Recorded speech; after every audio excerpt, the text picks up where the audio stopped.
नमस्कार, जय हिंद, वंदे मातरम। आपका स्वागत है स्टडी विद में। आज हम टॉप 50 प्रश्नों की एक जो सीरीज लेकर आए हैं वो रेगुलरली आपके लिए 50 प्रश्न आएंगे। सभी लोगों का स्वागत है। आ जाइए सभी लोग पढ़िए ध्यान से। बिल्कुल एक एक क्वेश्चन को हम बेहतरीन तरीके से डिस्कस करने वाले हैं। तो आइए शुरुआत करते हैं। मानव विकास किन दोनों के योगदान का परिणाम है? तो हमेशा याद रखें, वंशक्रम या वातावरण के परिणाम है। ऑप्शन नंबर सी राइट हो जाएगा। आगे बढ़ेंगे। बहुत फास्ट करते हैं अपन तो। निम्नलिखित में से कौन सी विशेषता आंतरिक रूप से अभिप्रेत बच्चों के लिए सही नहीं है? तो अभिप्रेत बच्चों के लिए सही नहीं है। क्या वे हमेशा सफल होते हैं? क्या वे चुनौतीपूर्ण कार्य करना पसंद करते हैं? वे कार्य के समय आनंद अनुभव करते हैं? या वे कठिन कार्यों में उच्च स्तर की ऊर्जा प्रदर्शित करते हैं? तो बताइए। ऑप्शन नंबर बी राइट हो जाएगा, क्योंकि वे हमेशा सफल होते हैं ऐसा हो नहीं सकता। हमेशा कोई बच्चा हमेशा सफल नहीं हो सकता। आगे बढ़ेंगे। चैनल को सब्सक्राइब कर लीजिए, चैनल को लाइक करिए, कमेंट करिए। आपको लाइक जरूर करके जाना है, कमेंट एक जरूर करना है आपके लिए। इतना याद रखें। किशोरावस्था में संवेगों की तीव्रता किस प्रकार प्रकट होती है? किशोरावस्था में जो संवेगों की तीव्रता किस प्रकार प्रकट होती है? प्रतिकूल पारिवारिक संबंध में, व्यवसायिक की समस्या या नई परिस्थितियों के साथ समायोजन, उपरोक्त सभी। तो हमेशा उपरोक्त सभी ये तीनों आती हैं। तो हमेशा डी पे पहुंचेंगे। आगे बढ़ेंगे। बहिर्मुखी बहिर्मुखी प्रवृत्ति के व्यक्ति होते हैं, जो बहिर्मुखी प्रवृत्ति के व्यक्ति होते हैं वो कैसे होते हैं? सामाजिक और मित्रतापूर्ण व्यवहार के धनी होते हैं, तनाव से मुक्त होते हैं, एक या दोनों? बताइए कौन से होते हैं? तो सामाजिक एवं मित्रतापूर्ण होते हैं। ऑप्शन नंबर ए राइट हो जाएगा। आगे बढ़ेंगे। सामाजिक पैमाने की विधि के अनुसार इनमें से सुपरस्टार अति मानव वह होता है। जो सामाजिक पैमाने की विधि होती है, बताइए सुपरस्टार मानव कौन सा होता है? जो ज़्यादातर लोगों द्वारा चयन किया जाता है, क्या वह होता है? जिसका विविध जोड़ों द्वारा चयन किया जाता है, या एक या दोनों? बताइए। देखिए, सुपरस्टार वो होता है जो सबसे अधिक लोगों द्वारा पसंद किया जाता है। तो ज़्यादातर लोगों द्वारा चयन किया जाता है। ऑप्शन नंबर ए राइट हो जाएगा। आगे बढ़ेंगे। व्यक्ति के मूल्यांकन हेतु प्रयुक्त शब्द सहचार परीक्षण विधि का प्रयोग जुंग द्वारा किस वर्ष किया गया था? देखिए, सहचार विधि का प्रयोग किया था 1910 में किया गया था। ऑप्शन नंबर डी है। ना तो 1912 में किया गया, ना 1922 में, ना 1948 में। आगे बढ़ेंगे। निम्न में से कौन सा विकासात्मक कार्य उत्तर बाल्यावस्था के उपयुक्त नहीं है? ऐसा कौन सा कार्य है जो बाल्यावस्था के लिए उपयुक्त नहीं है? सामान्य खेलों के लिए आवश्यक शारीरिक कुशलताएं सीखना, पुरुषोचित या स्त्रियोचित सामाजिक भूमिकाओं को प्राप्त करना, व्यक्तित्व आत्मनिर्भरता प्राप्त करना, अपने हम और बालकों के साथ सीखना या रहना? तो देखिए, बाल्यावस्था का एक ही कारण नहीं है, वो है पुरुषोचित या स्त्रियोचित सामाजिक भूमिकाओं को प्राप्त करना। भी लगा दें। आगे बढ़ेंगे। अधिगम में प्रत्ययन व भूल के सिद्धांत का प्रतिपादन किसने किया? अधिगम में प्रत्ययन भूल का सिद्धांत देखिए वाटसन ने नहीं किया था, ना पावलम ने किया, ना गुथरी ने किया, लेकिन थर्डनाइक महोदय ने किया था। डी ऑप्शन नंबर राइट हो जाएगा। आगे बढ़ेंगे। निम्न में से कौन मत अंतर्दृष्टि द्वारा सीखने की व्याख्या करता है? देखिए, मनोविश्लेषणवाद क्या करता है? नहीं करता है। व्यवहारवाद करता है? नहीं करता है। संबंधवाद करता है? नहीं करता, लेकिन गेस्टलवाद करता है। गेस्टलवाद में बताइए कौन कौन से ऐसे वैज्ञानिक हैं जो गेस्टलवाद के अंतर्गत आते हैं? तो वो है वर्दीमर, कोप्पा, होलर। आगे बढ़ेंगे। 10वें प्रश्न की ओर अग्रसर होंगे। शैक्षिक विकास में मूल्यांकन का अर्थ क्या होता है? देखिए, शैक्षिक विकास में मूल्यांकन का अर्थ क्या होता है? छात्रों का प्रगति का आकलन होता है, कक्षा अभिलेखों का मूल्यांकन होता है, कार्य निष्पादन का मूल्यांकन होता है, या ज्ञान क्षमता का मूल्यांकन होता है? देखिए, छात्रों की प्रगति का मूल्यांकन हो सकता है, कक्षा अभिलेख का मूल्यांकन नहीं होता है, कार्य निष्पादन का मूल्यांकन नहीं होता है, लेकिन ज्ञान क्षमता का मूल्यांकन होता है। तो ऑप्शन नंबर डी राइट हो जाएगा। आगे बढ़ेंगे। व्यक्तित्व भिन्नता का क्या अर्थ है? दो व्यक्तियों में शारीरिक भिन्नता होना हो सकता है। कोई दो व्यक्ति शारीरिक मानसिक एकता और संवेदक दशा में समान और एक जैसे नहीं होते, बिल्कुल राइट बात है। कोई दो व्यक्ति शारीरिक मानसिक एकता में समान और एक जैसे होते हैं। देखिए, एक जैसे तो कोई होते नहीं है, तो ये तो होएगा नहीं।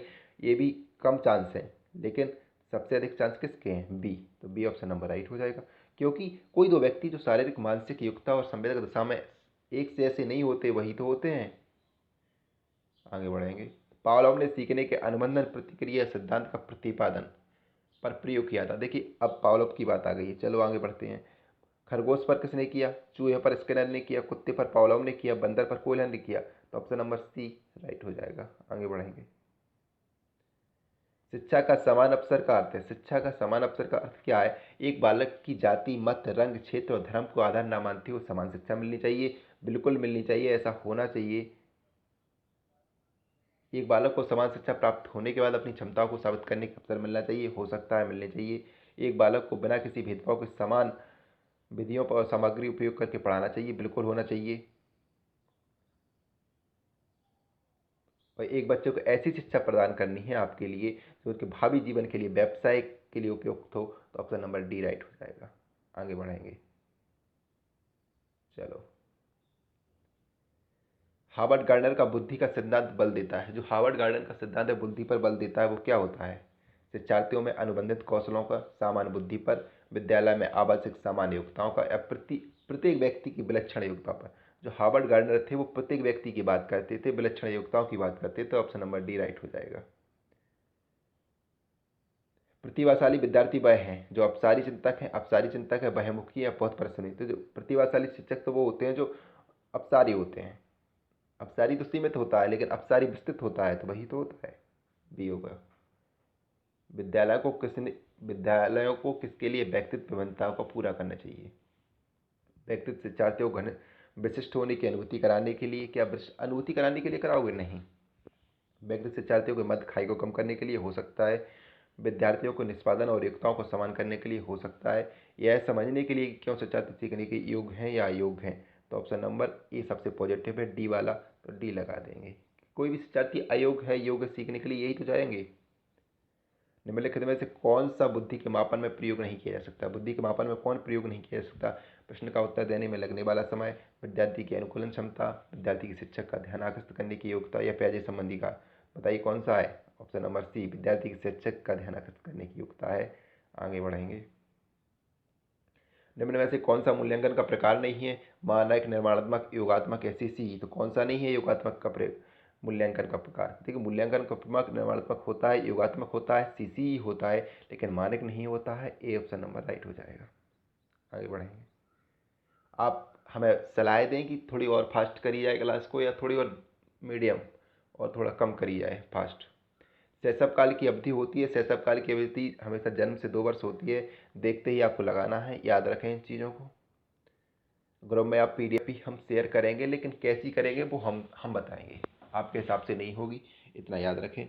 कक्षा अध्यापक ने राघव को अपनी कक्षा में अपने की बोर्ड पर स्वयं द्वारा तैयार किया गया मधुर संगीत बजाते हुए देखा। कक्षा अध्यापक ने विचार किया कि राघव में कौन सी बुद्धि है, स्थानिक, शारीरिक, गतिबोधिक या संगीतमय। जब वो बजा रहा है तो संगीतमय होगी, भाषाई तो होगी नहीं। तो सी, बोल तो है नहीं रहा। सृजनात्मकता, मौलिकता, परिणामों की अभिव्यक्ति करने की मानसिक प्रक्रिया, यह कथन किसका है? तो देखिए, यह कथन क्रोएलम ब्रूस का है, ड्रेब हल का है, डी हन का है, या क्रो क्रो का है? तो किसका है? क्रो क्रो का है। डी ऑप्शन नंबर राइट हो जाएगा। आगे बढ़ेंगे। विकास का अर्थ है। अब विकास का क्या अर्थ होता है बताइए? परिवर्तनों की उत्तरोत्तर श्रृंखला होती है। अभिप्रेरणा के फलस्वरूप होने वाले परिवर्तनों की उत्तरोत्तर श्रृंखला होती है। अभिप्रेरणा एवं अनुभव के फलस्वरूप होने वाले परिवर्तनों की उत्तरोत्तर श्रृंखला है, या परिपक्वता एवं अनुभव के फलस्वरूप होने वाले परिवर्तनों की श्रृंखला है? तो बताइए कौन सा होगा? अभिप्रेरणा एवं अनुभव के फलस्वरूप होने वाले परिवर्तनों की श्रृंखला है। ऑप्शन नंबर सी राइट हो जाएगा। आगे बढ़ेंगे। मनोविज्ञान की बहिर्दर्शन विधि के जनक कौन है? अब मनोविज्ञान की बहिर्दर्शन विधि के जनक कौन है, ये बताइए। क्या जेबी वाटसन है, टाइडमैन है, वुडवर्थ है, या फ्रायड है? तो कौन है बताइए? हमेशा जेबी वाटसन होंगे बही दर्शन के। तो ऑप्शन नंबर कौन सा राइट हो जाएगा? सी राइट हो जाएगा। आगे बढ़ेंगे। शिक्षा मनोविज्ञान ने स्पष्ट व निश्चित स्वरूप कब धारण किया? अब शिक्षा जो मनोविज्ञान था उसने स्पष्ट और स्वरूप, निश्चित स्वरूप कब किया था? 1920 में, 1900 में, 1930 में, 1940 में। तो कब किया था? 1920 में किया था। बी राइट हो जाएगा। आगे बढ़ेंगे। कोलसनिक शिक्षा, कोलसनिक है जो शिक्षा मनोविज्ञान का आरंभ किसको मानते हैं बताइए? अरस्तू से मानते हैं, सुकरात से, प्लेटो से, या लाक से? तो कोल, देखिए, शिक्षा मनोविज्ञान का शुभारंभ भी तो किससे हुआ? अरस्तु से हुआ था ना। तो ए ऑप्शन नंबर राइट मानते हैं। ये भी इसी को मानते हैं। सीखना किससे प्रभावित होता है? आत्मा से, मन से, बुद्धि से, या प्रेरणा से? तो सीखना किससे होता है? सीखना हमेशा आत्मा से होता है। ए राइट हो जाएगा। आगे बढ़ेंगे। खेल को ऐच्छिक तथा आत्म प्रेरित किस मनोवैज्ञानिक ने बताया? फ्रायड ने, स्टर्न ने, जेम्स ड्रेवन ने, अरस्तू ने? तो किसने बताया? खेल को ऐच्छिक मतलब खुद की इच्छा से खेलने वाला, और आत्म प्रेरित खुद में इच्छा है खेलने की, खुद मैं सोच रहा हूँ कि खेलूँ। तो किस मनोवैज्ञानिक बताया था? स्टर्न महोदय ने बताया था। बी ऑप्शन नंबर राइट हो जाएगा। निम्नलिखित में से समाजमिति विधि के प्रणेता कौन है? देखिए, समाजमिति के क्या हर्बर्ट महोदय हैं? नहीं है, ये तो हर्बर्ट ही विधि के हैं। जीन पियाजे, इन्होंने 4 चीज़ें बताई थी। संवेदी पेशी अवस्था, मूर्त संस्कृति व्यवस्था और अनौपचारिक औपचारिक बताई थी। जेल मोरोनो, थर्नाइक ने प्रत्यानुभूल का सिद्धांत दिया था, बालू का सिद्धांत दिया था, संबंधवाद का सिद्धांत दिया था। लेकिन जेल मोरोनो है जो समाजवादी की प्रणेता है, तो सी ऑप्शन नंबर राइट हो जाएगा। आगे बढ़ेंगे। बालकों में खेलों से विकसित होने वाली शक्तियाँ हैं, शारीरिक हैं, मानसिक हैं, सामाजिक हैं, उपयुक्त सभी। तो खेलों से शारीरिक तो होती हैं, हष्ट पुष्ट हो जाता है, मजबूत होती हैं उसकी जब वो खेलता है। मानसिक भी विकास होता है, सामाजिक भी विकास होता है, उपयुक्त सभी होना चाहिए। डी राइट है। आगे बढ़ेंगे। मारिया मॉन्टेसरी पद्धति में शिक्षा किस माध्यम से दी जाती थी? गीतों द्वारा, खेलों द्वारा, उपहारों द्वारा या उपयुक्त सभी।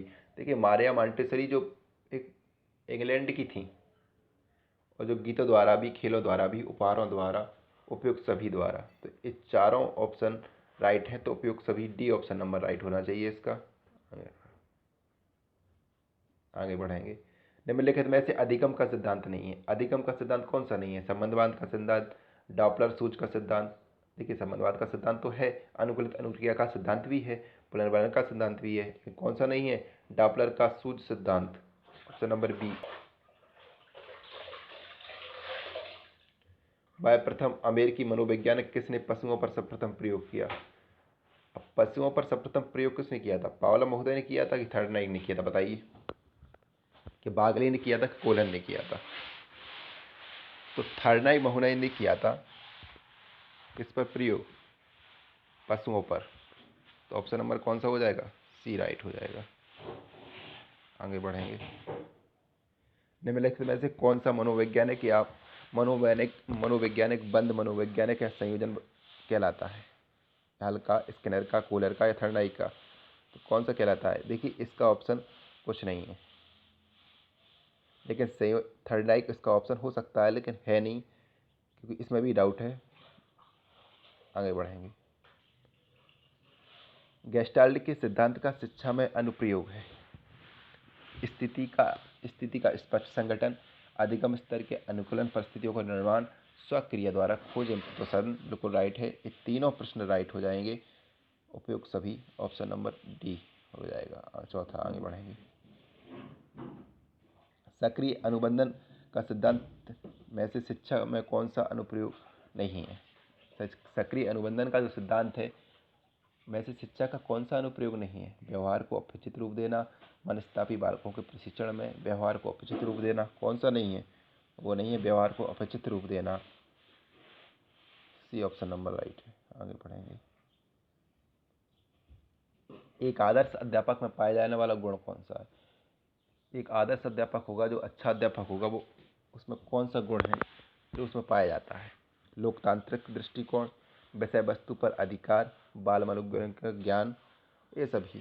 तो हमेशा याद रखें, जो एक आदर्श अध्यापक होगा उसमें कौन सा गुण पाया जाता है? लोकतांत्रिक दृष्टिकोण पाया जाता है, विषय वस्तु पर अधिकार पाया जाता है, बाल मनोविज्ञान का ज्ञान पाया जाता है, ये सभी। तो कौन सा पाया जाता है?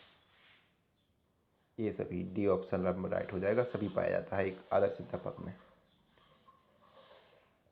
चिंतन संज्ञानात्मक पक्षों में एक मानसिक क्रिया है, एकतन किसका है? डीवी का है, गिलफोर्ड का है, क्रूज का है, रॉस का है? तो ये रॉस का है। डी ऑप्शन नंबर राइट हो जाएगा। क्या पूछा है? चिंतन संज्ञानात्मक पक्ष में एक मानसिक क्रिया है, ऐसे प्रश्न को आप रट लीजिएगा, क्योंकि आते हैं। तो ये रॉस महोदय का है। चैनल को सब्सक्राइब कर ले, लाइक करें और कमेंट करें। हम ऐसे ही आपको रोज़ 50-50 प्रश्नों की सीरीजें लेकर आने वाले हैं। आप तैयार हैं? हमें कमेंट करके ज़रूर बताएं। आपको क्लास कैसी लगी ये भी ज़रूर बताएं। 39वां प्रश्न है, यह आवश्यक नहीं है कि उच्च बुद्धि लब्धि वाले बच्चे में भी उच्च होंगे। क्या? किस चीज़ में? सृजनशीलता में, अच्छे अंक प्राप्त करना, विश्लेषण करना या अध्ययन? तो सृजनशीलता ही में होंगे। Option number A right. ऐसा ज़रूरी नहीं है कि हर बालक हर चीज़ में उच्च हो। सृजनशीलता में आवश्यक नहीं है कि उच्च बुद्धि है, मेरी होशियार बालक है, लेकिन वो हर चीज़ में अच्छा होगा, ऐसा ज़रूरी नहीं है। तो सृजनशीलता ऑप्शन नंबर ए राइट हो जाएगा। आगे बढ़ेंगे। 40वें प्रश्न की ओर अग्रसर होंगे। अहम निर्देशित होता है, अहम किससे निर्देशित होता है? सुख के सिद्धांत से, वास्तविक सिद्धांत से, आदर्शवादी सिद्धांत से, समान सिद्धांत से। तो किससे सिद्धांत होता है? वास्तविक सिद्धांत से। बी ऑप्शन नंबर राइट है। आगे बढ़ो। मनोवैज्ञानिकों के अनुसार निम्नलिखित में से किस विधि द्वारा मूल प्रवृत्तियों में परिवर्तन लाया जा सकता है? मूल प्रवृत्तियों में परिवर्तन किससे लाया जा सकता है? सहसंबंध से, मार्गांतरीकरण से और विलयन से या नवीनीकरण से। तो किससे लाया जा सकता है? मार्ग अंतरीकरण से लाया जा सकता है। बी ऑप्शन नंबर राइट हो जाना चाहिए। खिलौनों की आयु कहा जाता है, खिलौनों की आयु है वो किसको कहा जाता है? शैशवावस्था को, पूर्व बालावस्था को, उत्तर बालावस्था को या सभी को? किसको कहा जाता है? तो पूर्व बालावस्था को कहा जाता है शैशवावस्था की आयु। तो ऑप्शन नंबर बी राइट हो जाएगा। याद रखें ये प्रश्न कई बार परीक्षा में टर्निंग प्रश्न रहा है। निम्नलिखित में से कौन सा एक माध्यमिक विद्यालय की कक्षा कक्ष में शिक्षक की भूमिका का सर्वोत्तम उचित वर्णन करता है? एक कोई माध्यमिक विद्यालय है, उसके कक्षा कक्ष में शिक्षक की भूमिका का सर्वोत्तम जो उचित वर्णन करता है वो कौन सा है? व्याख्या देने के लिए पॉइंट प्रेजेंटेशन का प्रयोग करना, बहु परिप्रेक्ष्य को निरुत्साहित, देखिए निरुत्साहित शब्द आ गया तो हो ही नहीं चाहिए, होना नहीं चाहिए। चर्चाओं का अवसर उपलब्ध कराना होना चाहिए। प्रथम स्थान के लिए शिक्षार्थियों को आपस में प्रतियोगिता के लिए बढ़ावा देना, ये भी नहीं होना चाहिए। तो चर्चाओं के अवसर देना हो सकता है, तो कौन सा होना चाहिए? सी राइट है, बिल्कुल सी राइट है। आगे बढ़ेंगे।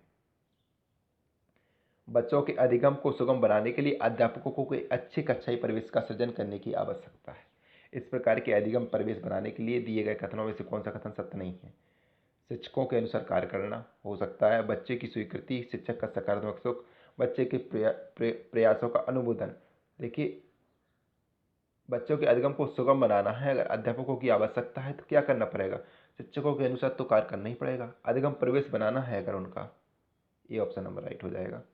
छात्र स्वाभाविक रूप से प्रेरित होते हैं, अब छात्र स्वाभाविक रूप से प्रेरित होते हैं सरल कार्य की खोज के लिए, नवीनता का पता लगाने के लिए, सतत संघर्ष के लिए, गलतियां करने के लिए। तो किस लिए होते हैं? नवीनता का पता लगाने के लिए। बी ऑप्शन नंबर राइट है। देखिए चैनल को सब्सक्राइब कर लीजिए, सब चैनल को क्या कर लीजिए, चैनल को सब्सक्राइब कर लीजिए, लाइक करिए, कमेंट करिए, अपने दोस्तों को, एक या दो दोस्तों को ग्रुप में जोड़ें, जरूर जोड़ें। हमारा ग्रुप में जुड़ने के लिए हमारा नंबर है 91 09 3 3 7 और 3 इस नंबर पर हमें मैसेज करें।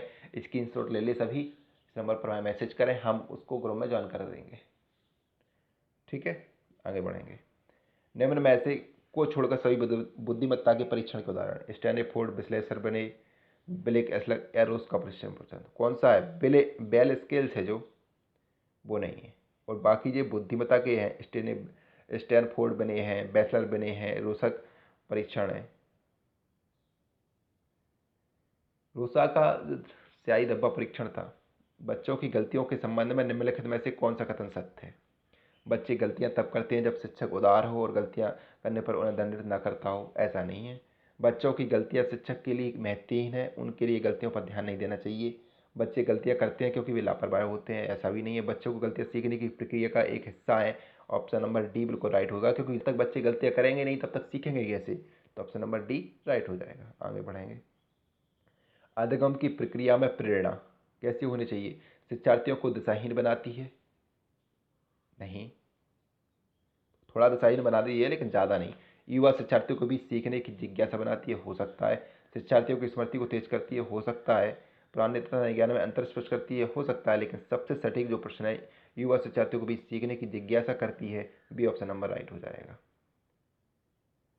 मानव व्यक्तित्व निम्न में से किसका परिणाम है? परिवेश और शिक्षा का, आनुवंशिकता और पर्यावरण के बीच का संबंध का है, केवल पर्यावरण का। देखिए केवल पर्यावरण का तो हो नहीं सकता, ना केवल आनुवंशिकता का हो सकता है, तो दोनों गलत हो गए। परिवेश और शिक्षा का नहीं हो सकता, लेकिन आनुवंशिकता और पर्यावरण दोनों शब्द आ गए तो बिल्कुल ऑप्शन लगाना ही है, बी राइट हो जाएगा। लास्ट प्रश्न है आज का। अभिप्रेरणा और अधिगम के बारे में निम्नलिखित में से कौन सा एक कथन नहीं है? अधिगम तभी प्रभावी होता है जब शिक्षार्थी बाहरी पुरस्कारों का उपयोग करने से प्रेरित हो। अधिगम में प्रेरणा की कोई भूमिका नहीं होती। अधिगम केवल तभी प्रभावी होता है जब शिक्षार्थियों के भीतर प्रेरणा हो, सीखने की अंतर्निहित इच्छा हो। अधिगम केवल तभी प्रभावित होता है जब शिक्षार्थी बाह्य रूप से प्रेरित हो और बाह्य रूप से कारकों को प्रवृत्त हो। तो कौन सा है? अधिगम केवल तभी प्रभावित होता है जब शिक्षार्थियों के भीतरी प्रेरणा हो, सीखने में अंतर्निहित इच्छा हो। तो ऑप्शन नंबर सी राइट हो जाएगा। आज के लिए इतना ही। नमस्कार, जय हिंद, वंदे मातरम।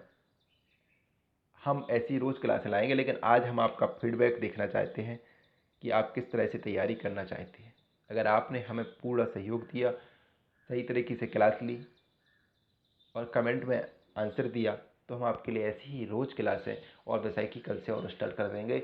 और अगर आपका अच्छा सहयोग मिला तो कल से ही मैथ स्टार्ट कर देंगे, ये पक्का वादा है। तो आज के लिए दीजिए अनुमति। जय हिंद, वंदे मातरम, नमस्कार, सत श्री अकाल। अपना ख्याल रखिए।